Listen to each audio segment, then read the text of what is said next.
Hello everyone, welcome back in new video.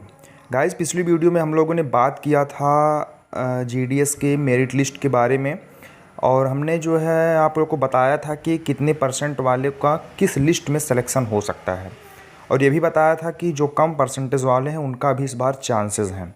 लेकिन हमने कल आपको कैटेगरी वाइज जो है सेफ़ स्कोर नहीं बताया था। उसके लिए इस वीडियो में हम डिस्कस करेंगे कि अगर आपके पास रिजर्वेशन है या बिना रिजर्वेशन के आप जनरल में compete कर रहे हैं तो मिनिमम कितना परसेंटेज आपका होना चाहिए कि आपका इस बार सिलेक्शन कंफर्म या श्योर है। यानी यूआर वालों का, अगर आप यूआर से हैं तो कितना परसेंट होना चाहिए, OBC, EWS, SC, ST, PWD या किसी भी किसी भी कैटेगरी से हैं तो कितना परसेंट कम से कम मिनिमम होना चाहिए कि किसी ना किसी लिस्ट में आपका सिलेक्शन हो ही जाए। तो उसी बारे में हम इस वीडियो में डिस्कस करेंगे। चलिए वीडियो को शुरू करते हैं, लेकिन उससे पहले चैनल को सब्सक्राइब करके नोटिफिकेशन बेल प्रेस कर दीजिएगा ताकि कोई भी नोटिफिकेशन आप तक पहुंचे। तो हम वीडियो शुरू करें उससे पहले बहुत ही इंपॉर्टेंट कुछ पॉइंट आप लोग को हम क्लियर करना चाहते हैं। देखिए, इस वीडियो में हमने जो डिस्कस परसेंटेज किया हुआ है वो कैटेगरी वाइज हमने सेफ़ स्कोर की बात की है, ठीक है। अगर इसके ऊपर आपका परसेंटेज है तो आप बिल्कुल श्योर हैं। इसका ये बिल्कुल मतलब नहीं है कि अगर इससे कम आपका परसेंटेज है तो आपका सिलेक्शन नहीं होगा। जी नहीं, बहुत सारे फैक्टर्स होते हैं जो मेरिट लिस्ट में नाम आने के लिए वो प्रभावित करते हैं। परसेंटेज हो गया, और आपने प्रेफरेंस कैसा डाला हुआ है, रीज़न क्या है, कंपटीशन वहाँ क्या, बहुत सारे फैक्टर्स होते हैं। तो ये कम परसेंटेज जिनका है मेरे सेफ़ स्कोर से, वो बिल्कुल ये ना समझे कि उनका सिलेक्शन नहीं होगा। जी नहीं, मैंने सिर्फ सेफ़ स्कोर की बात किया, ठीक है। तो ये डाउट आप निकाल दीजिएगा, अगर आपका कम परसेंटेज तो आपका सिलेक्शन बिल्कुल चांसेस नहीं है। बस यही क्लियर करना था। चलिए आगे बढ़ते हैं। तो चलिए बात कर लेते हैं। सबसे पहले हम बात करेंगे अनरिजर्व कैटेगरी की, यानी जो है अगर आपके पास कोई भी रिजर्वेशन नहीं है।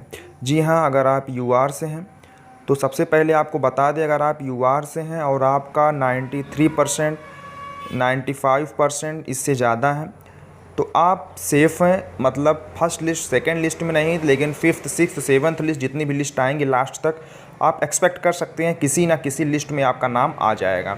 हाँ, इसमें हम ईडब्ल्यूएस वालों का बात नहीं कर रहे हैं क्योंकि उनके पास रिजर्वेशन होता है ऑलरेडी। तो इसमें ऐसे स्टूडेंट जिनके पास कोई भी रिजर्वेशन नहीं है उनके बारे में बात कर रहे हैं।